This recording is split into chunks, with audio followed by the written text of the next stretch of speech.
जय श्री कृष्ण दोस्तों, स्वागत है आपका कथा कहानी की इस आध्यात्मिक यात्रा में, जहां हम जानेंगे श्रीमद् भगवद गीता के 9वें अध्याय राजविद्या राजगुह्य योग का रहस्य। यह अध्याय है ज्ञानों का राजा और रहस्यों का राजा, जहां श्री कृष्ण हमें बताते हैं कि सच्ची भक्ति बिना किसी दिखावे के कैसे हमें ईश्वर से जोड़ देती है। यहां भगवान कहते हैं, जो मुझे प्रेम से पत्र, पुष्प, फल या जल भी अर्पित करता है, मैं उसे सहर्ष स्वीकार करता हूं। तो आइए जानें इस अध्याय के गहरे अर्थ और सीखें कैसे जीवन को भक्ति और विश्वास से सराबोर किया जाए। वीडियो को अंत तक जरूर देखें और चैनल को सब्सक्राइब करें, क्योंकि हर अध्याय में छिपा है जीवन का एक नया प्रकाश।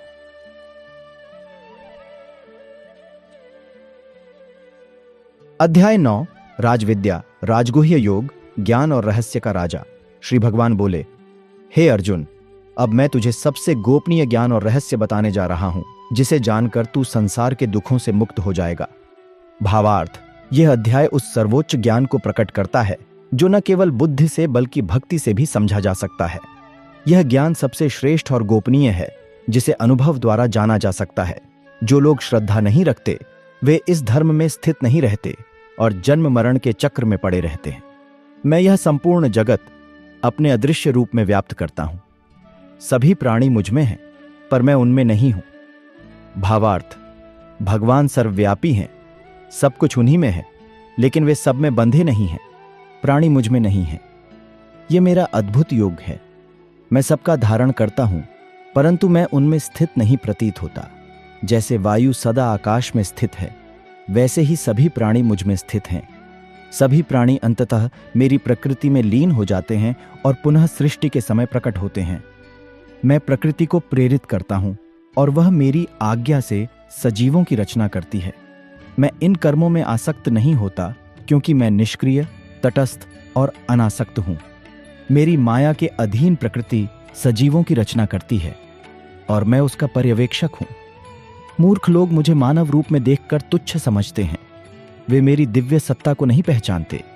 जो असुर भाव वाले हैं, वे भ्रम में रहते हैं, परंतु जो भक्तजन हैं, वे मेरी दिव्य शक्ति को पहचानते हैं और निरंतर मेरा भजन करते हैं। वे मुझे सदा भजते हैं, मेरी महिमा गाते हैं और अडिग श्रद्धा से मेरी उपासना करते हैं। आगे भगवान श्री कृष्ण कहते हैं, मैं यज्ञ हूं, हवन हूं, औषधि हूं, मंत्र हूं, अग्नि हूं, आहुति हूं। मैं पिता हूं, माता हूं, रक्षक हूं। मैं ही उद्देश्य और शरण हूं। मैं जल में अमृत हूं, सूर्य और चंद्रमा में तेज हूं। मैं ही जीवनदाता और मृत्यु भी हूं। जो मेरे में मन लगाते हैं और मेरी भक्ति करते हैं, उनकी रक्षा मैं स्वयं करता हूं। जो अन्य देवताओं की पूजा श्रद्धा से करते हैं, वे भी मुझे ही पूजते हैं, यद्यपि गलत विधि से। मुख्य श्लोक, पत्रम पुष्पम फलम तोय यो मे भक्त्या प्रयच्छति तदहम भक्त्युपहृतमश्नामि प्रयतात्मनः। अर्थात, जो कोई मुझे प्रेम से पत्र, पुष्प, फल या जल अर्पित करता है, मैं उसे प्रेम पूर्वक स्वीकार करता हूं। अतः हे अर्जुन, जो भी तू करता है, खाता है, हवन करता है, दान देता है या तप करता है, वह सब मुझे अर्पित कर। मैं सबके लिए संभाव रखता हूं, लेकिन जो मुझे प्रेम पूर्वक भजते हैं, वे मेरे भीतर हैं और मैं उनके भीतर। यदि कोई व्यक्ति अत्यंत पापी भी हो, परंतु सच्चे मन से मेरी भक्ति करे, तो वह शीघ्र ही धर्मात्मा बन जाता है और शांति को प्राप्त करता है। स्त्रियां, वैश्य, शूद्र और पापयोनियों के लोग भी मेरी शरण लेकर परम गति प्राप्त कर सकते हैं। हे अर्जुन, तू मेरा स्मरण कर, मेरी भक्ति कर, मेरा पूजन कर और मुझे नमस्कार कर। इस प्रकार तू मुझे ही प्राप्त होगा, क्योंकि तू मेरा ही है। आध्यात्मिक वर्णन, भगवान की व्यापकता। श्री कृष्ण इस अध्याय में स्पष्ट करते हैं कि वे सर्वत्र हैं, प्रत्येक जीव, वस्तु और तत्व में। वे सृष्टि के कर्ता भी हैं और साक्षी भी। सब मुझ में हैं, पर मैं उनमें नहीं हूं। यह ईश्वर की अद्वैत स्थिति को दर्शाता है। भक्ति की महिमा। ईश्वर को पाने का सबसे सरल मार्ग भक्ति है। न कर्मकांड, न ज्ञान की जटिलता, केवल श्रद्धा से प्रेम पूर्वक भक्ति। निर्लेपता का योग।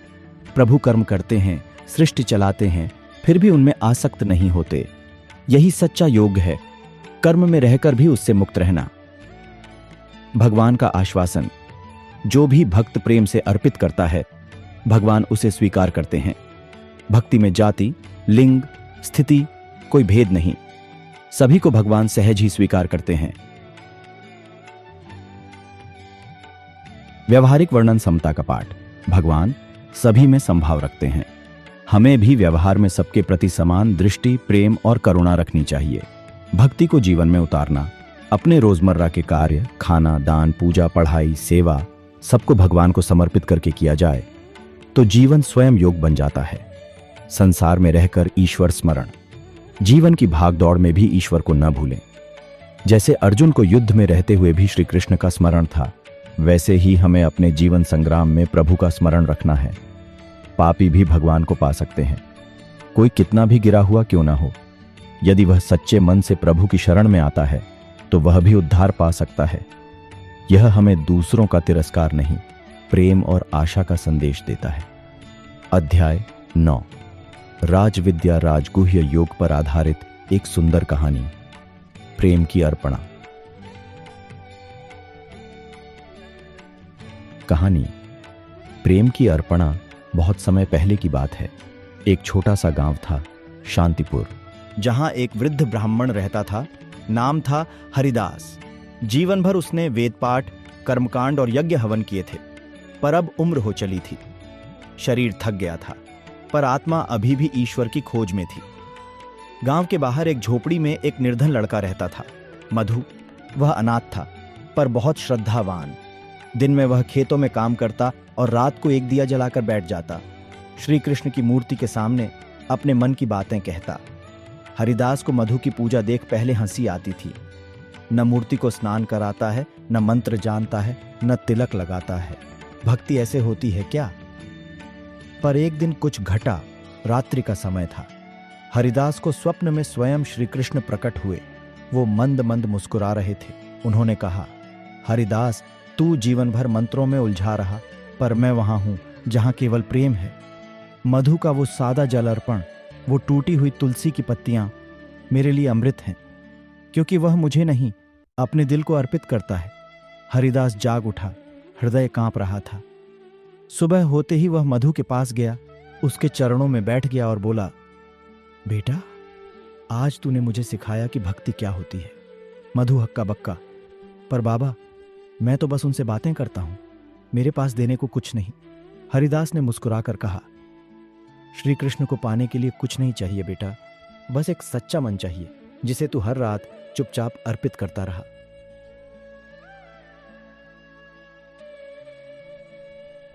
अत सीख, भक्ति में कोई बड़ा छोटा नहीं होता, ना यज्ञ की अग्नि, ना शास्त्रों का ज्ञान, बस एक सच्चे हृदय की पुकार ही ईश्वर को बांध लेती है। जब मन से समर्पण होता है, तब भगवान स्वयं प्रकट होते हैं। और निष्कर्ष, यह अध्याय सिखाता है कि ईश्वर दूर नहीं है, वे हमारे भीतर हैं। बस एक सच्ची पुकार, एक निष्कलंक भावना और पूर्ण समर्पण चाहिए।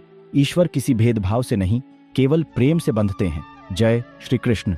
दोस्तों, आपका धन्यवाद कि आपने इस दिव्य अध्याय की यात्रा हमारे साथ पूरी की। राजविद्या राजगुह्य योग, यह केवल एक अध्याय नहीं, बल्कि ईश्वर और आत्मा के बीच प्रेम का अमर संवाद है। यह हमें सिखाता है कि ईश्वर को पाने के लिए न पूजा की जटिलता, न यज्ञ की व्यवस्था, बस चाहिए एक निष्कलंक समर्पित हृदय। चाहे हम साधनहीन हों या ज्ञानी, तो आइए हम जीवन के हर कर्म को, हर विचार को भगवान को समर्पित करें, क्योंकि सच्चा योग वही है जहां कर्म भी पूजा बन जाए और जीवन भी भक्ति बन जाए। कथा कहानी पर हर सप्ताह हम लाते हैं ऐसे ही आध्यात्मिक ज्ञान और प्रेरणादायक कहानियां। अगली बार मिलेंगे अध्याय 10 विभूतियों के साथ, जहां श्री कृष्ण बताएंगे कि वे इस सृष्टि में कहां कहां प्रकट होते हैं और कैसे हर चमत्कार में ईश्वर की झलक है। अंत में बस यही कहेंगे, जो प्रेम से पुकारता है, भगवान उसी के पास आते हैं। जाति, भाषा, परंपरा कोई बाधा नहीं, केवल एक दिल चाहिए जो सच्चे भाव से समर्पित हो। हरि ओम।